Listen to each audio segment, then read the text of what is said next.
So, ladies and gentlemen, this is an exciting Unity is Community podcast. It's a little bit different, but it's certainly going to be educational, and I believe it's going to be a heck of a lot of fun.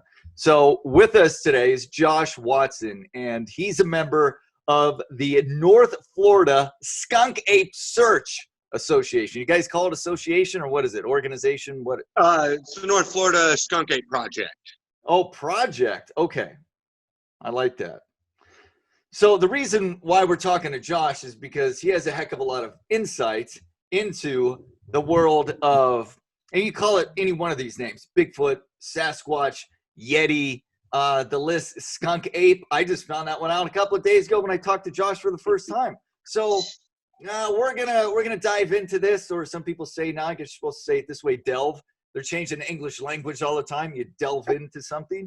So let's have some fun and see where this thing goes. So Josh, tell me about the Sasquatch and the Yeti, all this stuff. We heard this stuff growing up, but for you, how'd you get into it?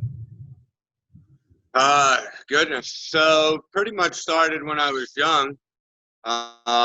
Growing up in the Pacific Northwest, just about anybody you speak to has known somebody who's seen a Sasquatch or seen one themselves. So we used to, as children, go hang out in the woods, pretty much just to camp and hang out as kids would do. And it became the running joke, hey, what are you guys doing? Well, we're going out to look for Bigfoot. That way we didn't have to invite a whole bunch of people that we didn't want to invite, you know what I'm saying? So we're going out to look for Bigfoot. And so it was a running joke for the longest time. We'd go out every weekend, hang out in the woods, just pretty much have a good time. Then we actually had a Bigfoot encounter where one of my friends had seen it and brought it back. Hey, we saw Bigfoot, we saw Bigfoot. And so we actually started to search. Instead of just going out there goofing off, we actually started to search for evidence for it. Did that probably all the way till I was done out of high school. Spent the first year out of high school looking for Bigfoot. Pretty much as often as I could be in the woods, I was out in the woods looking for Bigfoot. I got to the point where I started making babies, and once you start making babies, you're not allowed to go out in the woods anymore as often as you want. Okay, so let's clarify here. So you started making babies with your spouse, not the Bigfoots started making babies and you guys were somehow witness to that. So just to clarify. No, absolutely not. No, with my spouse. Okay. And it was to the point of, hey, you could go out Bigfoot hunting or you could hang out here with me and the kids. And well, okay, okay. And every guy with a you know, and I'm sure you're probably a sports fan too, yeah? Yes. Oh, okay. So hey, honey, I want to go to the game. We got a ticket. Well, we're doing this thing as a family today. Oh, I know. Yeah, but what do you think? We can do that next week? And then, she gets a little fired up and you get the guilt trip. So is it something like that? Where you're like, well, the Bigfoot, or was it just easy? I want to hang out with my kids. No, it was the guilt trip as well. Definitely wanted to hang out with the children, of course, but the guilt trip was there for the longest time until they got a little bit older. Yeah, that's certainly the truth. Okay, so walk me through this, because as you know, there's a heck of a lot of skeptics, and I'd say I'm probably one of them, but I'm also really open-minded to a lot, and I really think anything is possible, and I really don't put anything past any human or anything that people may be thinking might be legitimate. So I like exploring that, see what may be true, actually just searching for the truth, which is kind of fun. And that's exactly what you guys are doing. And you have a passion about searching for the Yeti, the Sasquatch, the Bigfoot, the Skunk Ape, as you call it there in North Florida. So talk about that passion and what really drives you now, because I know you told me you've seen two Yeti or Skunk Apes on two separate occasions. Talk about that, and then how that fed the passion. All right. Yeah, that's pretty simple. Once I moved down here to North Florida from Seattle up there, I got with a group which I'm with now. We were the Sasquatch hunters at that time. Getting with them, it was the same as it was when I was young. You know, we go out, enjoy each other's company, camping, looking for Bigfoot in the middle of the night, walking the trails where everybody else is walking those trails in the daytime. At that point, even though my friend had seen a Bigfoot when we were younger, I still was not a full-on believer, even though it's something that I did constantly. Until you see one for yourself, it is hard to believe. You can, if you're into any of those kind of things, paranormal, ghosts, the wolf man, dog man, any of those things, it really is hard to believe and wrap your mind around those things until you have an encounter of your own. Once you have an encounter, though, the problem is it is very, very addictive. So once you have an encounter, it's the only thing I want to do now. Any moment that I'm not at work or any moment that I can possibly be out in the woods, I'm out in the woods trying to prove that this thing's real. The first sighting that I personally had, we were down in Mayaca State Forest, which is down South Florida. And we were looking, it was me and probably 5 or 6 of my buddies that are in the group. We were down at the state park and we'd rolled up in there on a Thursday evening. We're going to stay until Sunday. So we get down there and we get all of our gear together. And getting our gear together, number one, is a big hassle. You've got night cameras, you've got thermal vision, you've got everything that you've got to get ready. You guys are like try to film it. You guys are like Navy SEALs going after the Bigfoot with all the gear you got. That's, I mean, that type of of technology costs some coin, right? Yeah, it does. And again, also brings up problems in any kind of marriage, I'm sure, when you have to spend that kind of money. I'm going to spend $45,000 on this here camera so I catch a Bigfoot. How did that go over? Yeah, it definitely does cost some money to do this stuff. The thermal cameras that we have are, I think one of them is about $2,500. We've got a few of them that are $400 or $500. I've got night vision that's, you know, $300-400, and then I've got some cheap ones that are $100. Game cams, I mean, anything and everything an avid hunter would have, adding in the night vision and the extra to it for the evening times. So going out down there in Mayaca, we had gone out. It was probably about 11 o'clock at night. Feed time that night was right around 2:30 in the morning, I believe. So we wanted to get down to a secluded area so that we were, number one, away from anybody else in the state park, which was camping, and out in the woods there. So we'd taken the hike, and we've got our cameras going, and we're in groups of 2, and we're probably only about 50 yards away from each other going down this old game trail. All of a sudden, this large, who knows what it was, large thing runs by us. Back then we had these old cameras that literally came in a carrying case. It was about like this, and it had a handheld deal on it. They were the heaviest could be, like 35 pounds for the camera itself. And lugging that thing around, everybody's looking. My buddy Emmett looks to me and he's like, "Hey, I think I've got it on the camera." So he's looking behind this tree at what looked to just be a huge head, about 7 foot up off the ground. And that's all you could see was the head kind of coming around the tree in the night vision there. And then it just takes off, runs right past. So how good of a look did you get at this thing? And you had the night, you're utilizing the night vision, goggles, technology, that type of thing. And I have to ask this question because it's a legitimate question, because typically when you camp, you're partaking in a few things. So, a few drinks, adult beverages, little night vision. It's like beer Now, goggles, something like that. In my school days, we were partaking. Nowadays, drinking's just not for me. And I haven't had a drink since, oh goodness, I think it was probably right after my first son was born. And Josh, I want to say this too. You are in fact married with kids, because you want to have that qualifier, because most people are thinking, oh, this guy can't be married, can't have any kids, he's a whack job, right?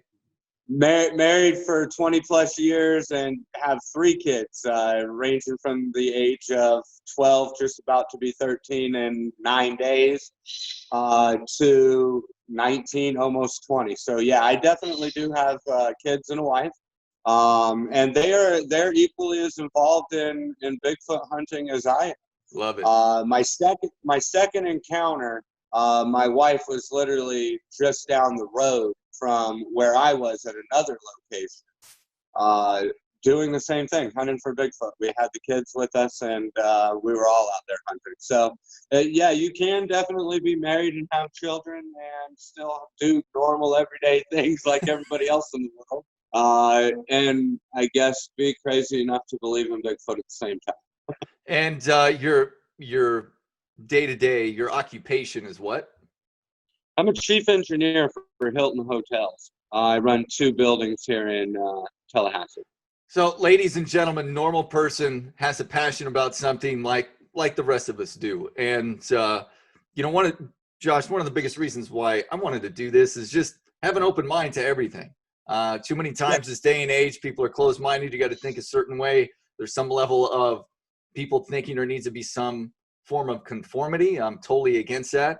And I love talking to folks that kind of go against the grain and just follow their passion and really tell people, I really don't care what you think. I'm going to do this because this is fun. This is what I can do with my family. We're going to learn a lot. And part of this is unity, is community. You guys are spreading the word of knowledge in your local area. And that's kind of what this whole podcast is about, spreading the word, knowledge, doing some good things. And you guys also go on expeditions, right? Talk about that. Yes. How much fun is that?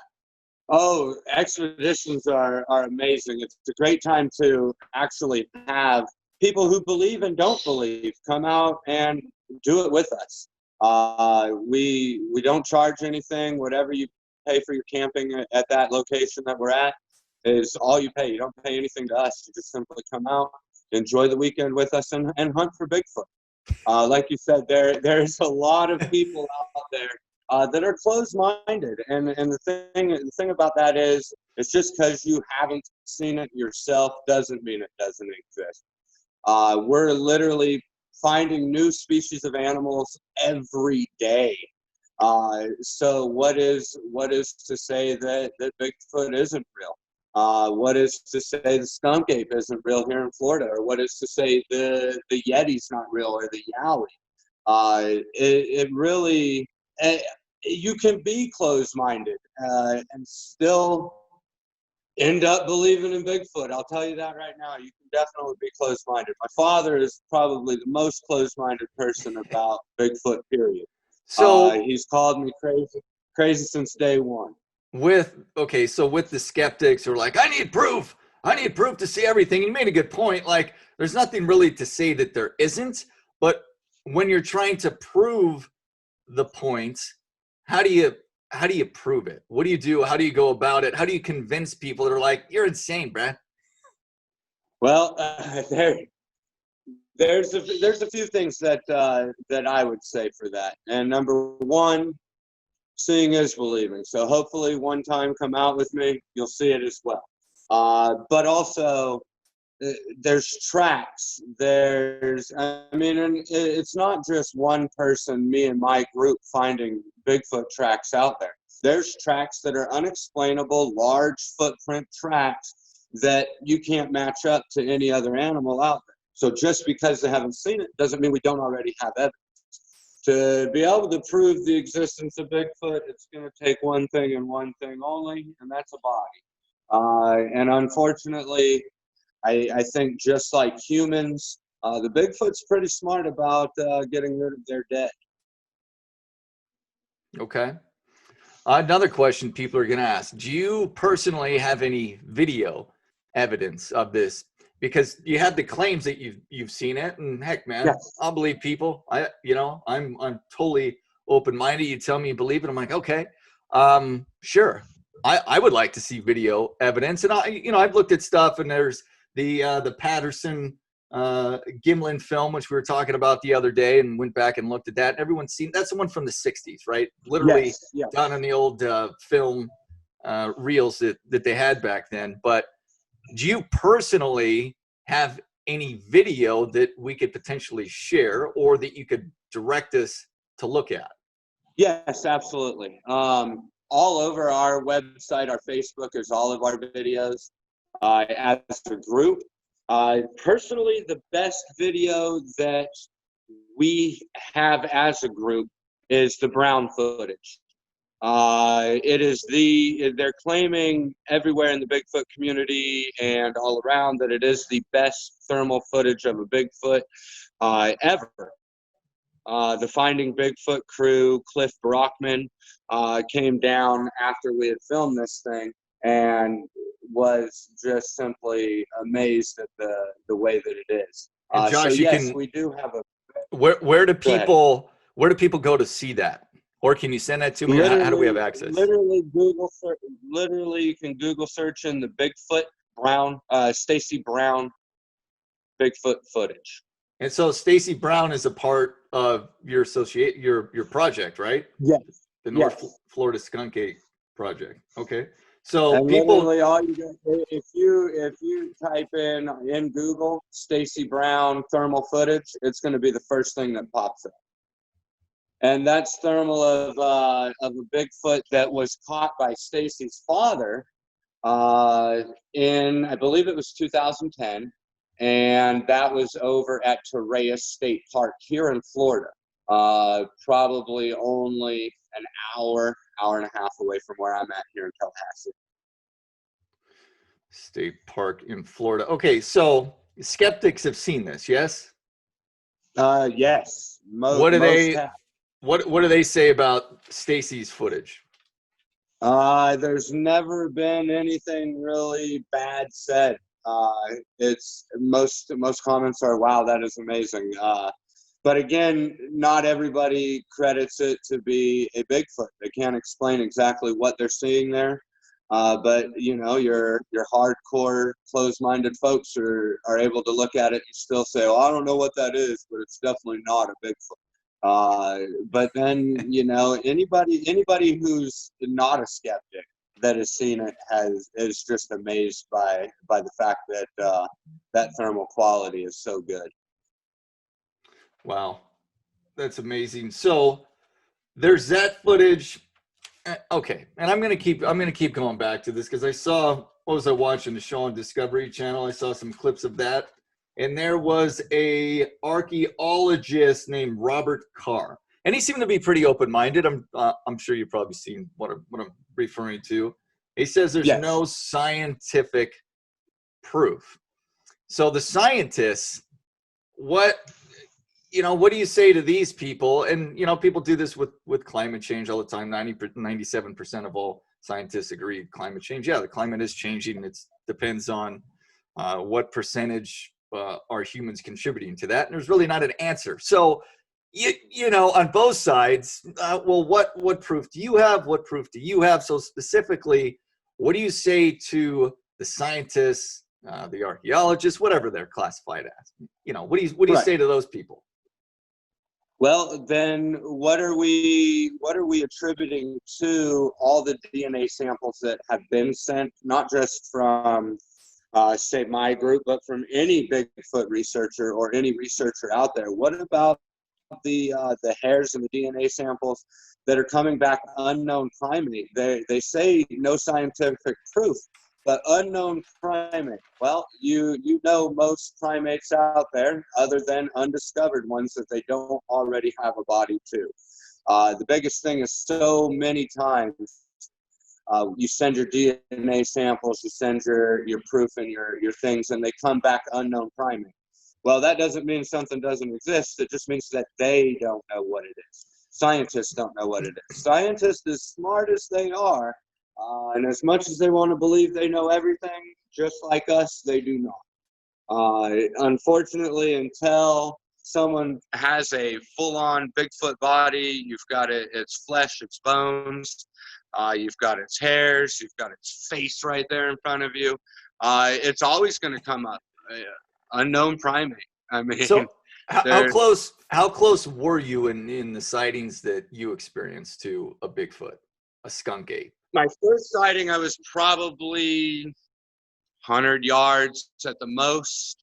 My second sighting, I would say I was no more than about 15, 20 foot away from what I want to think was a baby. And I was literally in the middle of the baby and either its mother or its father. The encounter was, me and my friend were walking down the trail and we had stopped, just sitting, hanging out, smoked a cigarette, and we're gonna get back on the trail. And we must have, I think probably the mom had passed or the father had passed the road already before we had come up the trail there, and was on one side and the baby was on the other. Because we stopped, and as I lit my cigarette, and I've taken probably 2 puffs off my cigarette, and this just enormous growl just erupted around me. And now, when I say enormous growl, I've heard a bear growl before out in the woods not far from me. I've heard different animals growling, different things out there, right? And this thing just would have overpowered any of it. Just the bass and the deepness of this growl, just right So was it there. one of those And, that made like the earth shake? it made my knees shake. I'm 6'4". At that point, I believe I was like 260, 270. I'm down to 200 now. But at that point, I was like 260, 270. And the buddy that I was with, 6'8", 320 pounds. I mean, big dude. And it frightened the crap out of both of us. In fact, it frightened him enough that's been 3 years, 4 years. He ain't been out Bigfoot hunting since. Hey, Now, Josh, I gotta ask this question. So you're a pretty big dude. Your buddy's a big dude. Said he's about 6'8". What's to say that one of you are messing with each other, and you somehow get a costume? It's at night, thermal vision, right? And then 6'8", these things rumored to be 7 feet, right? Whatever, you put on a costume, maybe they're 7 feet. And then, there goes Bill. There goes, look at that, there's a Sasquatch, there's a skunk ape right there. And then you find out it's your buddy because he's so big. You know what I mean? What's to say right. that couldn't happen or hasn't happened? Issues like that. You could have issues like that. No doubt about it, because we are big. Now, do I own a Bigfoot suit? Absolutely. I'd be lying to you if I told you I didn't dress up as Bigfoot every year for Halloween. So I do have a Bigfoot suit. I have, and my friends, I'm sure my friends do too. The problem with them pranking on anything like that would be that the truth is the passion for us is there. And with that passion, the one thing that we don't do is try to pull jokes on each other like that. Also, when we go out, we don't tell anybody we're going out. If I'm going out with my buddy Stacy, me and Stacy will get out in the woods. Nobody will even know that we went out that night. So there's a lot of things we do to prevent hoaxes, especially since that is a problem when you can openly, carry your gun around. So, yeah. And we do. So the thing is, if a friend of mine was to be trying to prank me, if I'm you may wind up shot, Bigfoot and if I can 100% guarantee it's not somebody in a suit and I know it's a Bigfoot, I'm probably going to take the shot just so I can prove the existence. I mean, finally, that would be the way to do it. And in the end, that's what we're here for. I'm not into killing Bigfoot by any means. If there was other ways for me to do it, I'm gladly able to go that route. But I think it's for full-on proof, you're going to have video, pictures, and an actual body. You're going to have a body. And unfortunately, out there, nobody's got that yet. So you said you were about 15 feet away from what you thought was a baby on that second sighting? Yes, and probably only about 12 to 18 feet on the other side of me, away from the mother or father, whatever it was. How big was that baby? The baby, so that night, as to kind of give you a prep, just the way it went down, we didn't have our cameras rolling. That wasn't what we were out there for that night. We had gone out. We were literally going just to camp. Sometimes we do that not to do anything but to put some bait out at a feed station, or, there's a lot of times I'll go out and I won't be just filming looking for Bigfoot.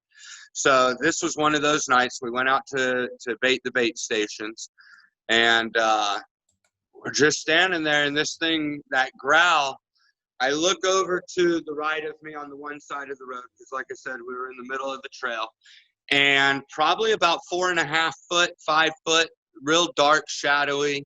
It wasn't very big at all, but you could tell that it wasn't human. It looked, and when it ran off, it ran kind of like a monkey would. The larger one came from the backside, as we see that little thing, right? That's the growl that you get. And when we got that growl, we turn around, and I would say no more than 8 or 9 foot at that point was a very tall, just a monster figure, man. You could see that it was hairy all over, but you couldn't see any real facial definition. Like I said, you're 10:30, 11 o'clock at night, walking down the trail, so there's not a lot of definition that you see. As I turn my flashlight on, my buddy's got he's already got his gun pulled because he's frightened as could be. He's stumbling all over himself, and like I said, this is a big guy. I wouldn't be surprised, he didn't admit to it, but I wouldn't be surprised if he peed himself a bit. Now, he's already got his gun drawn, and he's turning, next to me there, and I lift my flashlight up, and all we see is these bushes just flopping back up. And now these bushes are like palmetto tree bushes, so they're about 4.5, 5 foot tall, palm fronds all over them, and these things bow as if something just ran right through them, and they're just coming back up to their position. I was like, hey, let's kind of chase after this thing. My buddy was like, no, let's get back to the car, and we're going. At first, I thought he was kidding. I swear to you, that's what we do. We're out there looking for Bigfoot. But I think just the overwhelming fact that it was right there in front of him, it scared the daylights out of him. And like I said, me and him are still friends. We hang out all the time, but he will not go out in the woods with us anymore. So you mentioned a little bit of pee may have trickled out. I would imagine, maybe a little bit of the number 2 squirted. Yeah, possibly perhaps. Possibly so. I know for me that definitely would have happened. I literally would have crapped my pants, and it wouldn't have been the first time. Probably not gonna be the last. But if I see a Bigfoot, I'm gonna be like, "What the hell is that?" And then it'll trickle out a little bit. So whatever, it happens. And you can't. To your point, you can't blame the guy for not wanting to go back out, because who wants to pee or poop themselves again when maybe he's had nightmares for the last however many years, right?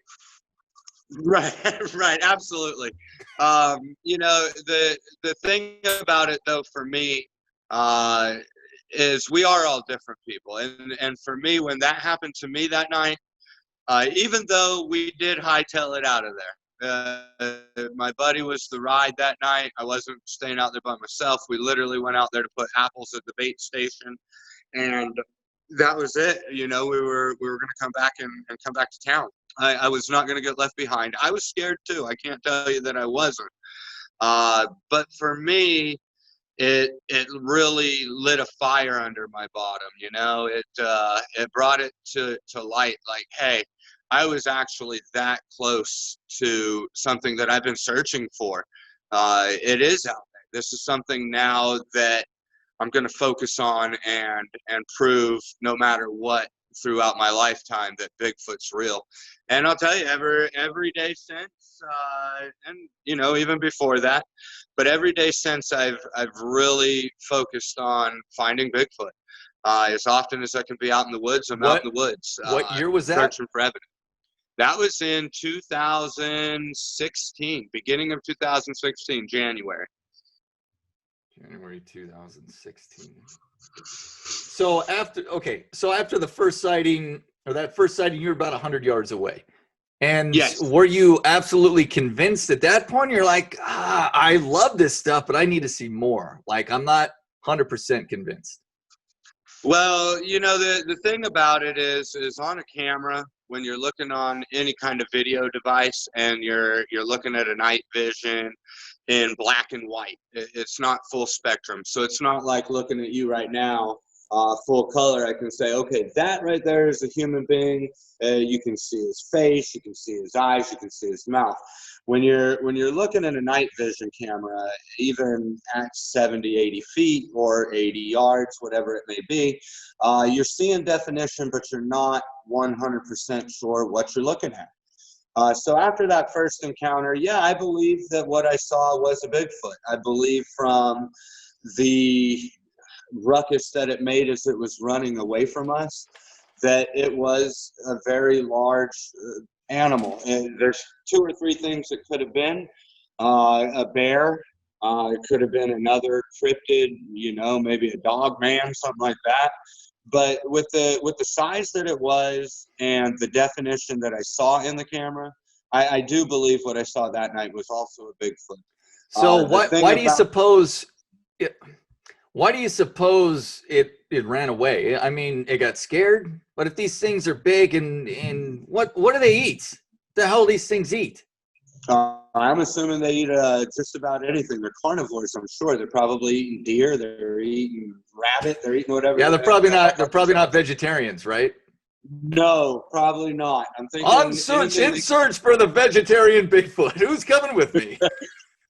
Anything I'm sure that they can scoop up. There's a lot of things that we see dead out there, hog, deer carcass, things like that have just been torn apart. And you can't say that there aren't other animals out there that'll do that. But there's certain things that lead you to believe that there's probably no large animal like that in the area. So, well, you're in Florida. What about Joe Exotic's tigers and stuff like that, lions or whatever he's got? Are they out and about? I doubt that they're out and about. The panther, there are panthers out here. I've actually got some pretty cool video of panthers out where we were. Well, we've been trying to. So could a panther do that type of damage that you're talking about? No, you would. I think you would have more claw marks left behind than what we actually see. These are more of broken necks and then a head just straight ripped off of the body. So more in like a tear off motion. So if you see a deer, one example, I've got a video that we've taken of a dead deer where the deer body was laying here and the head was about 20 foot away. You could see the neck, and when you look at it, it wasn't clawed apart or anything like that. It was literally looked like it was torn apart and the bones broken. Wow. Something like that. I mean, you could attribute to a bear, but at the same time, some of these areas that we're in, you would have a lot more bear sightings than there are if there was a bunch of bears. So Josh, something that came to mind, and it's pretty ridiculous, but whatever. What do you suppose that the skunk ape, and we're going to get into why it's called that, because I'm sure people are like, skunk ape, why is it called that? But what do you suppose that they're in the forest there? Maybe somehow they got access to like an old television or something. They got it to work and they saw like an old Bruce Lee movie. What do you suppose they're in the forest doing martial arts? Because what I'm hearing is they're doing some super kung fu type of stuff, or obviously I'm being ridiculous, but that's just their nature to be that aggressive. But I certainly would like to hear, your response to my potential theory of martial artists, Bigfoots, who could be vegan. The vegan part, I'm not going to say that I don't think that could be. It's possible. Kung Fu artists. Probably slim to none that they found a TV, got it to work, and watched a bunch of Bruce Lee shows. I would think more along the lines of just primal rage, more ape-like rage. Just like a gorilla or anything of that nature. They're just going to be they're badass to begin with. I mean, sure, they're tough. They're large, very agile animals, and I believe that these guys are probably not any different.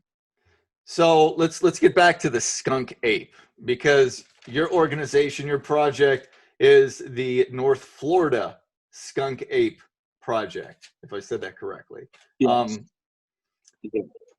So why is it called a skunk ape?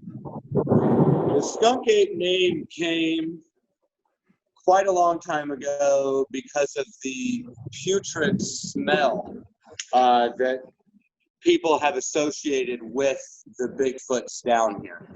I believe that the smell is attributed to just about anything else in Florida having a different odor. It's hot, it's humid. I'm assuming just like you and I, a Bigfoot's going to get hot and sweaty just the same. I picture the fact that they came up with the skunk ape putrid smell odor, as they call it, as they see them, because it smells like a wet dog, probably. I'm assuming, or a wet ape. The monkeys have a very nasty odor to them. So the one that you were close to, you didn't notice that type of smell?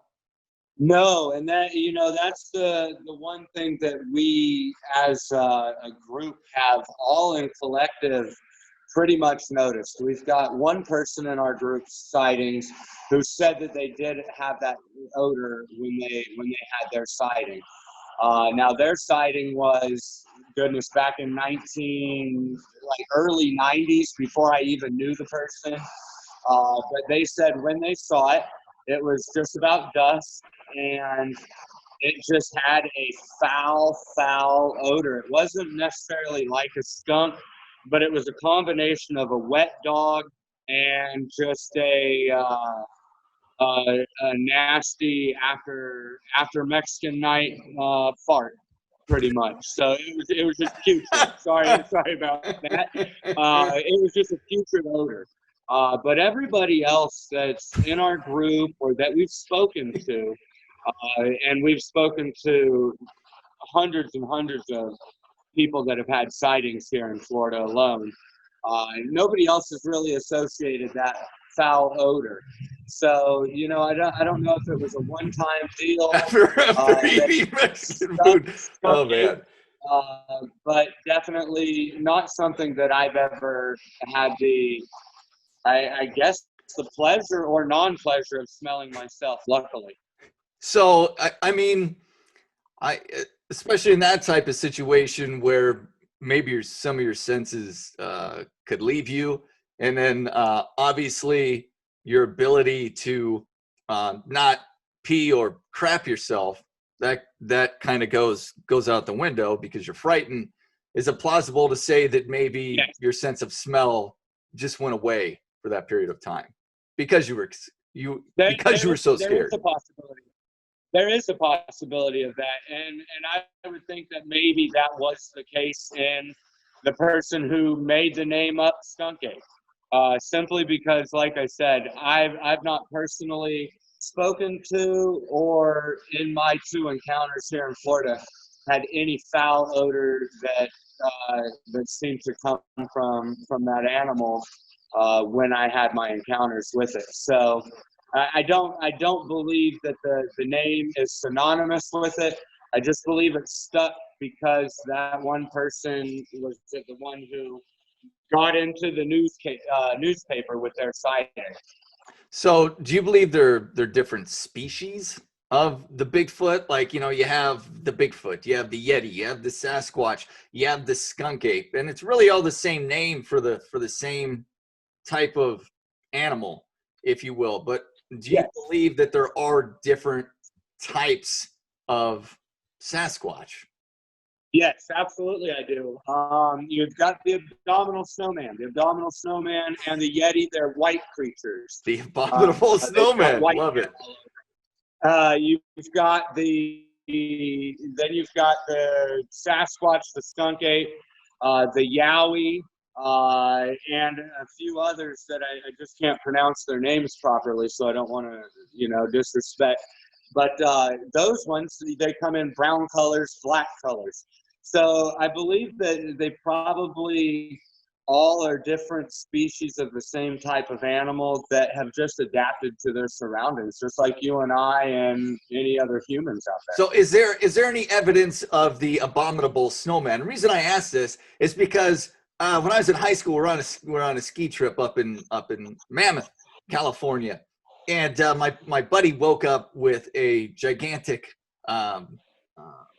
bruise or scratch or whatever, and we always joked about it was the Abominable Snowman. You know what I mean? It's the Abominable Right Snowman. now,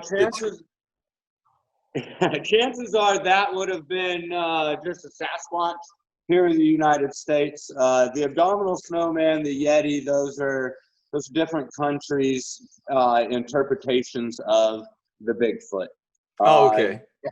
It has their. I mean, they're seeing the same characteristics, exactly same characteristics as a Sasquatch. The only difference is the color in their hair. And I would attribute that to the same thing as people from Asia look Asian. We Americans, black, white, everybody looks different. So I'm assuming just wherever they're from Just is based going on the to region. attribute to their colors. You know what I'm saying? Yeah. The same animal, though. Same exact animal. I believe that the Yowie, the Yeti, the Sasquatch, the Bigfoot, the Skunk Ape, I believe that they are all the same creature, just a different species. Okay. And so people throughout the years, they just call it different things. Okay. Yes. That makes sense. So for you guys moving forward, is there like a strategy to really pinpoint a location to figure out when you're going to be able to see one next? Also, how many do you think live within your general area, 50-mile area? And you're out of Tallahassee, right? Yeah. So what do you think? What have you guys estimated? Now, the search going forward is simple. We do everything that they do not do on TV. We don't take 20,000 people out there with video cameras expecting to see Bigfoot. So, Josh, I can't go out there on an expedition with you with a backpack full of, cold adult beverages, if you will, and with a bunch of my buddies, and then make a bunch of noise, and we got our phones out, our cameras, and and hey, we found one. So that's going to be a deterrent to what you guys are trying to do to really provide more evidence. Absolutely. Now, there's a couple different types of expeditions that you could go on with us as well. Now, there are times that we go out and we just show the things in the areas that we've been, because anywhere that we're doing an expedition, we're very familiar with. We've been there hundreds and thousands of times. So when we do these expeditions, there's serious ones where we're going to take a small group of folks, where you've got maybe 5 or 6 other people other than the 2 of us. And then the rest of the group will come out on what we would call a family expedition or a fun expedition. A fun expedition, you bring your adult beverages, your backpacks. You're going to learn how to find Bigfoot tracks. You're going to learn how to look for hairs, different tree breaks. You're going to learn how to do things in search of Bigfoot. What are you not going to do on those expeditions? Like you said, having your cameras out, a group of 20, 30 people, drinking, smoking, whatever the case may be. You guys, having a good time. You guys teach people. You're just going to have fun. You guys teach people tracking techniques. Is that kind of what I'm Yes, hearing? absolutely. Okay. Yes. Okay. And that would be a family fun, just 20, 30 people expedition. Now, if you're not going to find a Bigfoot on that expedition, at least not in my belief. And the reason there is simple. It's too much. Bigfoot has been hidden from the world for years and years, centuries and centuries. I mean, it goes back to the ancient Egyptians writing or drawing Bigfoots on their wall, so they've hidden It's like for the all this time. reptilians. Right. They're not just coming out and hanging out at the camp with you in a bunch of ruckus. And then you've got a real expedition that you can go on with us where we'll take a smaller group. We'll go out in different pairs. We'll take maybe 2 other people other than, the leader. And you'll go out and you'll actually do a Bigfoot hunt. We'll go out for a weekend, and each night you'll go out and actually hunt for Bigfoot and have an opportunity to see one. But for that, we definitely don't have any of the family fun or even the adult fun extracurriculars involved with that. And that's simply because at that point, that's an expedition that you're actually in search of a Bigfoot. We want to do things that that we believe will actually find one, instead of just going out there saying, hey, let's all go, and with all of us lights on, we're going to find this. So Josh, here's my biggest takeaway so far is that what your organization does is that you can really help people who are interested in learning how to track, and it sounds like, and correct me if I'm wrong, but maybe they just want to become a tracker out there. You're teaching them techniques on how to track a certain type of animal. Does that transfer to other animals, other species? How does that work? What's the biggest educational lesson that people can learn if they go out on an expedition with you guys? Well, tracking is the biggest one. You're not only going to learn how we use and what techniques we use to track Bigfoot, find Bigfoot prints, things like that, but you're also going to learn about other animals that are out there so that you can distinguish between different tracks. I mean, there's panther tracks here in Florida. There's bear tracks here in Florida. There's raccoon tracks. So there's deer tracks. So, I mean, there's so many different tracks of animals in any state out in the woods that you have to know the difference between a bear paw and a Bigfoot. Those are the 2 most mistaken feet print to be mistaken identities. So, and why is that? Because they're so large. Bear paws are equally as large as Sasquatches are if you've got a large enough bear. Now, the Florida bear is kind of small. So the Florida bear track is going to be a lot smaller than anything that we find that we claim to be what we believe to be a Bigfoot track. But up in the Pacific Northwest, you've got grizzly bears, and you've got the big bears over there. So those bears can literally, their paws and their prints can be as large as what would be a Sasquatch print. So you've got to be able to distinguish between what animals are out there and know what animals are out there. Not to mention, it's always smart that if you find a track, you know what that animal is, so you know that if you're in danger. There's a lot of times, like I said, we're not hunting for Bigfoot in the daytime. We're hunting at the nighttime. So we'll go in the middle of the day, look at a bunch of tracks so that we know what we're dealing with when we get out there at night. These panthers, gators, hog, you want to know when those things are in the area. And if you're not careful. So you guys are teaching survivalist skills. Absolutely. Okay. And that seems like that would be a huge benefit probably to everyone. I don't have a lot of those, and if I was stuck in that situation right now, I would be screwed. So, well, I'll tell you, you come hang out with me for a week, and you'll be able to survive out in the woods. I can promise you that. Hell yeah, man! Sounds like a plan. This stuff is certainly fascinating. I wanted to ask you about this too, in light of what's going on. What's the possibility that any one of the North Florida skunk apes has COVID-19? Oh, goodness gracious. As far as I know, humans are pretty much the only thing supposed to be able to catch the COVID-19. Well, there was a tiger. There was a tiger, and they're saying, and I guess it came from a bat, if not a lab, whatever. But the problem that we have there is, like I said, they say it's only supposed to be human contracted, but we have had tigers that came up with the COVID-19 in the zoos. So they had a fruit somewhere in Brazil or Africa and a goat that they say tested positive for COVID-19, and animals aren't supposed to get it. There's a joke for that one, but I can't say it about the goat. It. You know what I mean?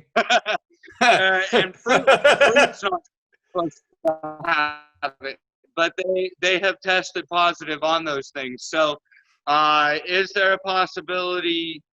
Yes, but at the same time, I'm going to say no.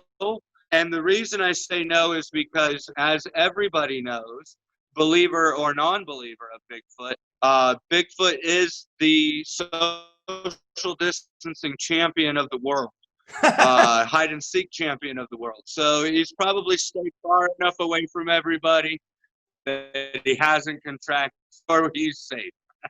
Wow. Hide and seek. That's funny, dude. Hide and seek. Hey, so where are some of the best places if you wanted to go hunt Bigfoot or try and go find a Bigfoot besides where you guys are at? And tell everyone again where you're at, what they can do, if they can contact you. But also, where are some of the other places around the country if someone's interested in hunting Bigfoot? You've got the Sierras, California and Nevada area. You've got, you've got the Pacific Northwest. Anywhere in the Olympic Peninsula forest region is great. Maine, Florida. People have had a few sightings, not very many, in Texas, Arizona. I'm thinking that your best places, from what I have experienced myself, would be the Carolinas, Florida, Maine, Washington State, and then the Sierras and Sierra Nevadas. Okay. Hey, so for all of you out there that are interested, I mean, it sounds like there's places all over the country. And if they wanna reach out to you guys, how do they do that? You can reach out to us through our Facebook page, which is the North Florida SkunkApe Project. You can reach out to me personally. You could also reach out to my buddy Stacy personally. My phone number is posted in most places. If it's not, you can post it here on the show. 850-556-1919. Anybody that's had a sighting anywhere across the country, we will gladly take a road trip to get there to try to investigate it for ourselves as well. Like I said, I've been many places. I've been to Arkansas and hunted Bigfoot. I've been in Ohio and hunted Bigfoot. I've been in Massachusetts and hunt for Bigfoot. The Carolinas here in Florida, Washington State, as I've stated there, California, Nevada. I've been in Salt Lake City, Utah, and Provo area. There was a sighting, and I went all the way over to Utah to look for Bigfoot. So there's not anywhere really I won't go that money will allow me to be. And Josh, for the skeptics, what are some of the best? Some of the best literature and or video evidence that you would recommend they look at or read? When it comes to video evidence, the only thing that I can say that I believe 100% is a real Bigfoot out there would be the Stacy Brown footage on the thermal. And that's only because knowing him, being around him, and being around his father before his father died, the one who actually videoed the thing, I know that that's a real deal. It's not a made up video. Any other videos, I'm not going to tell you that I would say are proof of Bigfoot by any means. When it comes to being a skeptic, to believe, goodness, there's so much out there. The only thing I can say to skeptics is open your mind and realize that you haven't found every species of animal that is out there yet. They are still every day coming out with new species of animal. What's to say Bigfoot's not going to be the next? In fact, you can just about mark my words, if Bigfoot's found, my face will be associated with that, because I'm hoping that it's going to be me and my group that finds it. Awesome. I love it. And Josh, last thing, have you seen the movie The Man Who Killed Hitler and the Bigfoot? Yes, I have. What are your thoughts? There's not a Bigfoot movie out there that I haven't seen. I think all of them are pretty much very ridiculous, but they're great to be out there. It does, like you said, gives the knowledge that that something else could possibly be out there. There is a few projects that we're working on and that we have just finished. The Skunk Ape Lives is now on Amazon Prime. That is a documentary about the Florida skunk ape and Bigfoot that we, as the North Florida SkunkApe Project, have done and put out there. It came out literally on Amazon Prime this last Sunday. That is a great documentary series of stuff if you want to learn about Bigfoot and the legends here in Florida of Bigfoot. It also gives you a chance to see my group's team out there doing some research and interviewing folks that have had sightings, as well as you get to see me in a Bigfoot costume, all the recreations So, on the Josh, this me as the Bigfoot. So you guys produce this? Yes. You did? Filmed, Yeah. produced, starred in, everything. Okay. And it's called The Skunk Ape Lives on Amazon Prime. Okay. Absolutely free for Prime members. So that's awesome. That is awesome. So everyone go out. I'm gonna have to go watch that. The Skunk Ape Lives on Amazon Prime, free to all members. Josh, hey man, thank you very much. This has been outstanding. It's a lot of fun to talk about this type of stuff because it's not the type of thing that people talk about, discuss every day. You don't ever see it in the mainstream media. You do from time to time. Hey, there's been a sighting. So just to share this information, and if anything, people, you can learn how to track. You go out, you learn how to track. And survival guide. Yes, survival guide. So it's not, because I'm sure some of you are like, this is ridiculous. I'm not gonna watch any of this, buy into any of this crap. But I'll tell you what, man, if there's at least that one takeaway, you can go out there on an expedition and you can learn how to survive in the forest. Survival skills. So that's that. And you may find yourself a Yeti, a Bigfoot, a Sasquatch, a skunk ape that you can get on tape. Right, Josh? Hopefully so. Hopefully so. Yes. Well, good deal. Well, Josh Watson of the North Florida SkunkApe Project, thank you very much, man. And everyone, check out The Skunk Ape Lives on Amazon Prime. Josh, thanks again, man. Hopefully we can do this again. Absolutely. Anytime. Just let me know. I'll talk Bigfoot every day, all day. I love it, dude. Hey, Josh, have a good day, man. Thank you. You too, man. Have a great one. Okay, thanks.